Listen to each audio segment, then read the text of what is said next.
जय दोस्तों, देखिए मनरेगा स्कीम इस समय काफी चर्चा में है। सरकार ने इसमें काफी बड़े बदलाव किए हैं, तो क्या और क्यों बदलाव किए हैं समझने वाले हैं। देखिए मनरेगा यानी Mahatma Gandhi national rural employment guarantee act 2005, इसमें ग्रामीण परिवारों को 100 दिन का रोजगार गारंटी के साथ देने की बात की गई है। वर्तमान में 13 करोड़ प्लस इसमें लाभार्थी हैं। 59% महिलाओं का पार्टिसिपेशन है, काफी अच्छी बात है। वर्तमान में सरकार ने जो बिल पेश किया उसका नाम है VBG रामजी यानी विकसित भारत गारंटी फॉर रोजगार एवं आजीविका मिशन ग्रामीण, ये फुल फॉर्म है। 18 दिसंबर को लोकसभा में पास हो चुका है, राज्यसभा से पास होने की उम्मीद है। अब सरकार ने क्यों इसमें परिवर्तन किया है वो समझने वाली बात है। सरकार का बोलना है भैया कि इसके माध्यम से रोजगार तो मिला, लेकिन पेमेंट डिले, फेक वर्क और करप्शन और नो यूजफुल एसेट का बनना, इन समस्याओं के कारण सरकार ने नया बिल पेश किया और इनमें परिवर्तन किया है। सबसे पहला चेंजेस है कि इसमें रोजगार के दिनों को यानी एम्प्लॉयमेंट डेज को बढ़ा दिया गया है।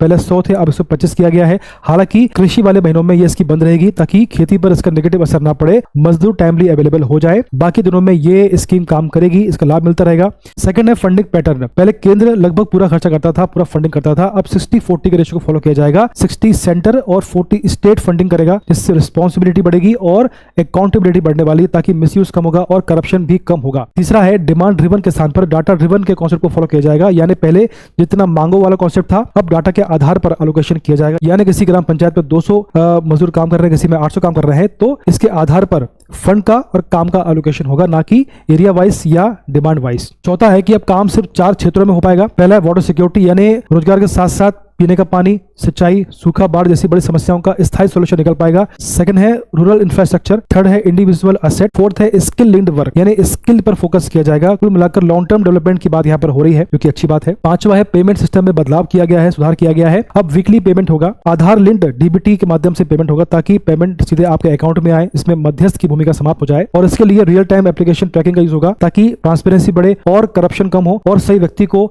सही टाइम पर पैसा मिल पाए, ये इसका उद्देश्य है। अब जो अपोजिशन है उसके 5 मुद्दे हैं जिनको लेकर वो विरोध कर रहा है। सबसे पहला है महात्मा गांधी का नाम जो हटा दिया गया है, उनका अपमान किया गया है। सेकंड है स्टेट पर फाइनेंशियल बर्डन बढ़ना, इसके माध्यम से स्टेट पर 50,000 करोड़ का फाइनेंशियल बर्डन बढ़ने वाला है। थर्ड है रोजगार की गारंटी को समाप्त करना। फोर्थ है टेक्नोलॉजी के यूज से गरीब और आदिवासी इसका लाभ ले नहीं पाएंगे और वो इस स्कीम से बाहर हो जाएंगे, ये उनको डर है। पांचवा है संसद में जल्दबाजी में इस बिल को पास कराया गया, जो कि गलत है, इस पर और बहस होना था। ये 5 मुद्दे हैं जिन पर विपक्ष जो है विरोध कर रहा है। अभी आपको सोचना है कि सरकार ने जो परिवर्तन किए हैं वो बेनिफिशियल होने वाले हैं या नहीं।